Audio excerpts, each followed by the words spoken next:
What a debut for Carter Kieboom last year. And I remember the great line, too, from Carter about the fact that 3 years ago he's crushing art projects. And then he's like, now I'm in the bigs. Now he's joining us again on the Rundown. Carter, great to have you on. And do you feel like now I'm here, this is old hat, I'm a big leaguer?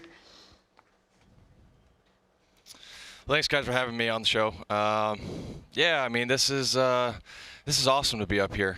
You know, it's different circumstances and situation without the fans and all the protocols and hurdles we're going through. But you know, I think we've made it work as a team, and we figured out ways to still have fun with the game and be able to jive with one another and dance in the dugout after homers and celebrate after a game. You know, we found ways to work around it and make sure we're all safe at the same time. Carter, defensively, obviously third base is different than your natural position at shortstop. What's the biggest challenge for you playing the hot corner and the defensive shifts during the game than what you've experienced earlier in your career?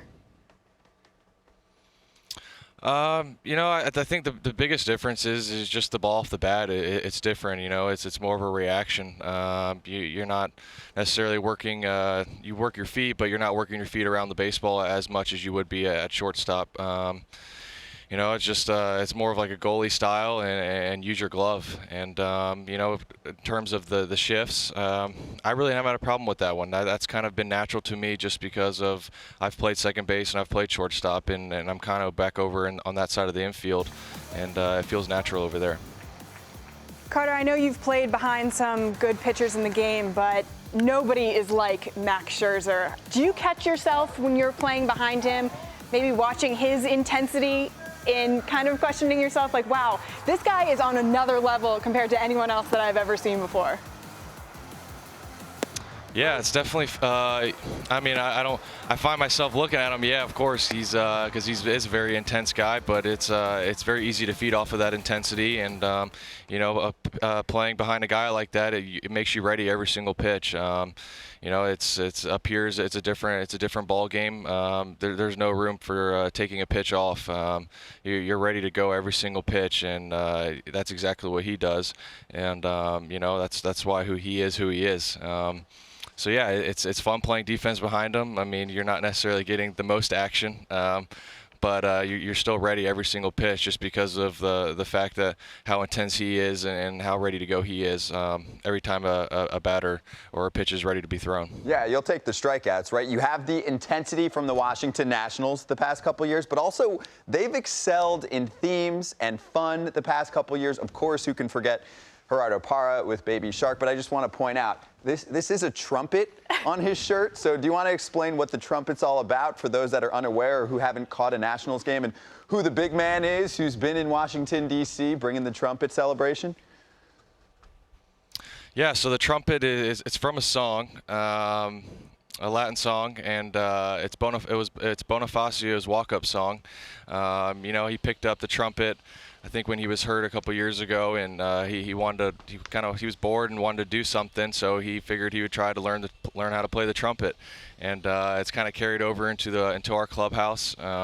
After a win, he likes to bring out the trumpet and show off some of his skills and things that he's learned, and as all of y'all seen, after a hit, we all do the trumpet. It's just kind of like our Baby Shark that the guys all did last year. This is what we do this year.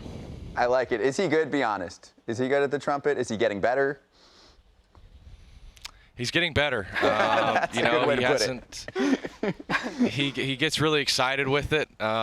He doesn't like to put it down, but he hasn't played us a full song yet. I think he's still working on that.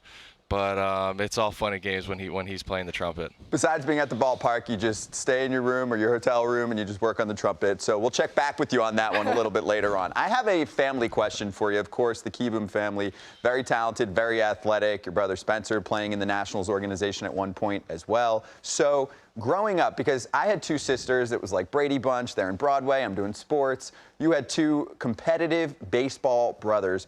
What was the backyard like? And also, you're the young one in the fam, so does it help to be the youngest in the fam because you're playing against bigger, stronger competition within your family? Yeah, it definitely helps being the youngest. I think that's kind of made me who I am today. You know, I got to essentially watch my brother Spencer and Trevor do it all. They're the first timers for everything, and for my parents as well. They were the first time for everything. So I'm the third one, and I got to watch and learn from their success and their mistakes, and I think that's definitely played the biggest role for who I am today, not only as a player but as a person. We had a lot of fun. I remember all the things we used to do in the backyard. We used to live in a cul-de-sac and made slingshots and used to pepper people's houses with stuff, and we had a lot of time with that kind of stuff. We were good kids, but we definitely were sneaky, and we had our fun, and we like to mess around with trouble here and there. All right, so I grew up with two brothers, and construction projects like making slingshots in the backyard was what we lived for. So how did you guys do it? What were you shooting? Who were you hitting? Walk us through this whole thing. So we took some like arm care bands that we would do. They were the little tubes, and we took 2 of those. They were the red ones, and then we cut off a sleeve of a shirt and put duct tape around it in the middle. And Spencer and Trevor, they were the holder. They would stand on the side and hold it, and I was the little guy, and I would load it up with I think we did anything that explode, water balloons, fruits. You name it, tennis, anything. We were going to shoot it over our house across the street at the cul-de-sac and, aim for their garage, the person's garage, or whatever we could hit. We were going to go for it. And, I was the guy who launched it, reared it back, and I'd let it go. And I'll never forget those days. I remember when we moved houses, that was the first thing I looked for was our slingshot. And I couldn't find it, so maybe the people who moved into our house, they're having fun with it now, but who knows. So that's what Little Bro is all about. Hey, Little Bro, let's all make this slingshot together. No, you shoot it. You shoot it at the houses. Let's see how it looks. I love that. All right, so Carter, we're going to play a game. Parents don't get mad at the little kid. No, they don't, right? You can get in You're trouble. the baby. We'll try and keep you out of trouble at this point, though. Last year, you were on the rundown. You played a game called Kieboom or Bust. This time, we're going to let you be a little more creative with your responses. There's no yes or no here. We need whatever comes to mind. It's just a simple fill in the blank. You ready to play? Let's do it. Okay, so number 1, and hey, little brother can't get in trouble, so we'll accept any answer at this point. Fastest player on the Washington Nationals. I can now, so. You can now. You're on national television. Who's the fastest player on the Nats? Let's start easy.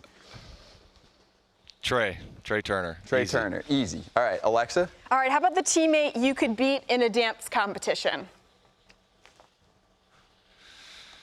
Ooh, I'm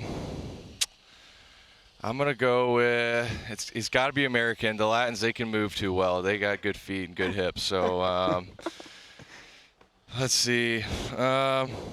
Probably Adam Eaton. He drives the race car and stuff like that. I haven't really seen him dance too much. I could probably beat him in a dance-off. Do you have a signature move yet? Have you thought of one that's going to be your go-to when you're going down the line in the Nats dugout? Or and can you share it with us right now? Well, I can't share with you now because I haven't hit a homer yet. Okay, but that's fair. When you guys watch the game and I hit a home run eventually, I will be. I've thought about it.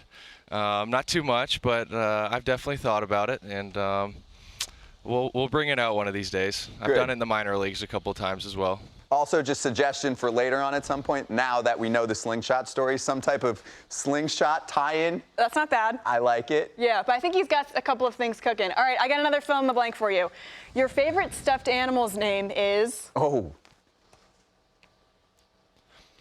Oh my God! Well, I had a stuffed animal. I had from Build-A-Bear when I was really little. I think I got it when I was, I don't know, 4 or something like that. It made, and its name was Choo Choo Train. That was my stuffed animal when I was really little. Another idea for a celebration at some point. That is okay. so good. How about favorite television show? What are you watching when we had everyone shut down? Lately, I've been watching the show Alone on the History Channel. It's I can kind of relate it to our life right now. It's about 10 individuals. They're dropped off in a remote place, and whoever survives the longest wins the prize money. But my Alone experience right now consists of some food delivery, so it's a little bit different. And but yeah, that's kind of it for me. Is the show Alone.